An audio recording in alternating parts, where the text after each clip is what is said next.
السلام علیکم ناظرین، آج ہم بات کرتے ہیں کہ ہجرت سے پہلے مکہ مکرمہ کے اندر بھی کیا دینی درسگاہیں موجود تھیں، یا وہاں جو مسلمانوں پر رات دن افکار و حوادث کا ہجوم رہتا تھا، اس زمانے میں نبی علیہ السلام کی مقدس ذات ہی متحرک درسگاہ تھی۔ لہذا صحابہ کرام میں چند حضرات چھپ چھپا کر قرآن کی تعلیم حاصل کرتے تھے، اور نبی علیہ السلام حضرت ابوبکر صدیق اور حضرت خباب بن الارت وغیرہ رضی اللہ عنہم معلم تھے۔ اس دور کے ایسے مقامات اور حلقات کو درسگاہ سے تعبیر کیا جا سکتا ہے جہاں حالات کی نزاکت اور ضرورت کے مطابق کسی نہ کسی انداز میں قرآن پڑھایا جاتا تھا۔ اس سلسلے میں سب سے پہلی درسگاہ حضرت ابوبکر صدیق رضی اللہ عنہ کی مسجد ہے، جس میں وہ نماز اور قرآن پڑھتے تھے۔ یہ کھلی ہوئی جگہ تھی۔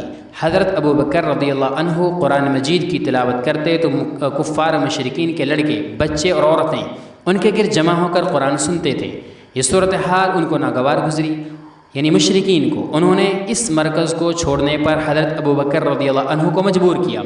حضرت ابوبکر رضی اللہ عنہ یہاں سے نکلے، مگر ابن الدغنا نامی شخص یہ کہہ کر آپ کو واپس لائے کہ آپ اپنے گھر میں نماز پڑھیں اور قرآن کی تلاوت کریں۔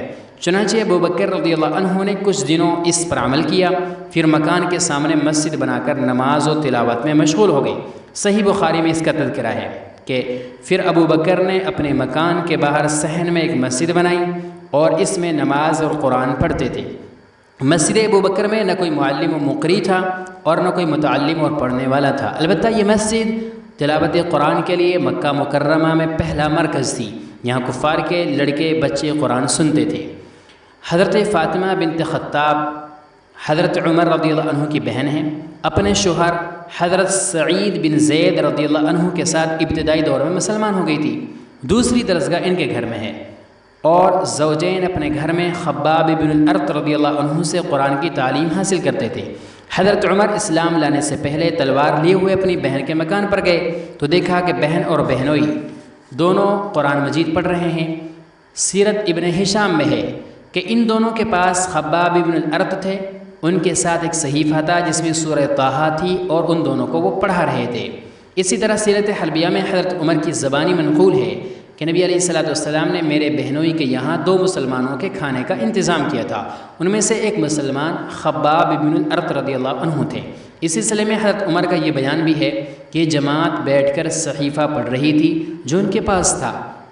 بیت فاطمہ بنت خطاب کو قرآن کی تعلیم کا مرکز اور درسگاہ کہا جا سکتا ہے، جس میں کم از کم 2 طالب علم اور ایک معلم تھے، اور حضرت عمر کا جو بیان ہے اس میں لفظ قوم ہے جو یہ بتا رہا ہے کہ ان کی تعداد 2 سے زیادہ تھی۔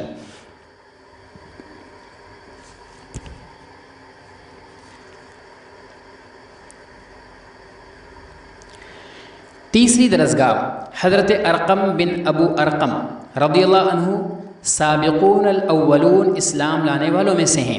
مکہ مکرمہ میں ان کا مکان کوہ صفا کے اوپر واقع تھا۔ اس جگہ کو اسلامی تاریخ میں بڑی اہمیت حاصل ہے۔ اس کا شمار وہاں کے متبرک مقامات میں ہے۔ اس کو دار الاسلام اور مجتبہ کے لقب سے یاد کیا جاتا ہے۔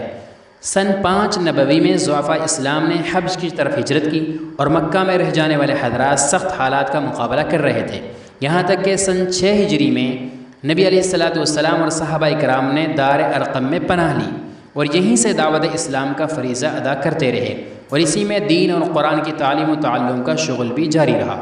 طبقات ابن سعد اور مستدرک حاکم میں ہے کہ نبی علیہ السلام ابتدائی اسلام میں اسی مکان میں رہتے تھے اور لوگوں کو اسلام کی دعوت دیتے تھے، اور بہت سے لوگ مسلمان ہوئے۔ قدیم الاسلام اور جدید الاسلام صحابہ کو اسی دار ارقم میں قرآن اور دین کی تعلیم دی جاتی تھی۔ نبی علیہ السلام اور صحابہ دار ارقم میں جمع ہوتے تھے، اور آپ ان لوگوں کو قرآن پڑھاتے اور دین کی تعلیم دیتے تھے۔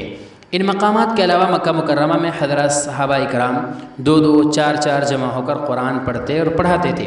خاص طور سے دار ارقم میں حضرت عمر کے اسلام کے بعد مسلمانوں نے جرأت اور ہمت سے کام لیا اور کھل کر جگہ جگہ قرآن سننے اور سنانے کا مشغلہ جاری کیا۔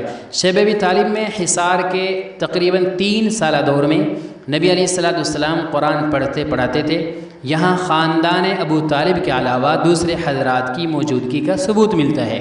ظاہر ہے کہ یہ لوگ بھی تعلیم و تعلم میں مصروف رہے ہوں گے، لہذا اس سب سے ہمیں پتہ چلتا ہے کہ اس وقت کے مشکل ترین حالات میں بھی قرآن کے سیکھنے، سکھانے، سمجھنے اور سمجھانے کا سلسلہ جاری تھا، جو کبھی بند نہیں ہوا۔